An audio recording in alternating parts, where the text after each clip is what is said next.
السلام علیکم ناظرین، آج ہم ایسے ریکارڈز کا ذکر کریں گے جو صرف پاکستان کے ہی پاس ہیں۔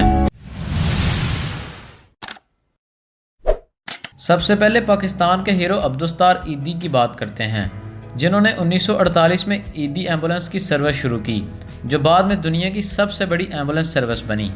سامعین، اس کے علاوہ میڈیکل کی دنیا کے بارے میں ذکر کریں تو ڈاکٹر محمد نعیم تاج، جنہوں نے دنیا کا سب سے بڑا گال بلیڈر ایک 77 سال کے آدمی سے نکالا، جس کی لمبائی 25.5 سینٹی میٹر تھی۔ ان کے پاس سب سے زیادہ عمر کی عورت کا آپریشن کرنے کا ریکارڈ بھی ہے۔ سامعین، دیکھا جائے تو زیدان حامد وہ بچہ ہے جس نے 9 سال کی عمر میں صرف 5 منٹ اور 41 سیکنڈز میں کیمسٹری کا پیریوڈک ٹیبل بنایا۔ کرکٹ کی دنیا میں دیکھا جائے تو سب سے کم عمر میں حسن رضا نے اپنا کرکٹ ڈیبیو کیا۔ ڈیبیو کے وقت ان کی عمر 14 سال 277 دن تھے۔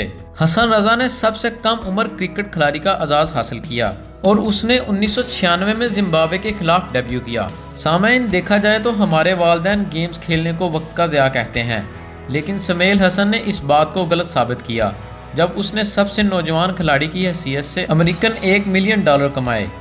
سامعین، سکویش میں پاکستان کے ریکارڈ کی بات کریں تو جہانگیر خان نے سکویش میں مسلسل 5 سال 555 میچ جیتے۔ ان کے پاس 8 سکواش ورلڈ چیمپئن شپ کے ٹائٹل ہیں اور سب سے ینگ کھلاڑی کا اعزاز بھی ان کے پاس تھا۔ سامعین، ڈاکٹر محمد سعید نے کائرو میں 1982 میں سب سے چھوٹا قرآن پاک پبلش کیا۔ 571 صفحات پر اس قرآن پاک کو لکھا۔ اس طرح کی دلچسپ اور منفرد ویڈیوز کے لیے ہمارا چینل سبسکرائب کریں۔ اللہ حافظ۔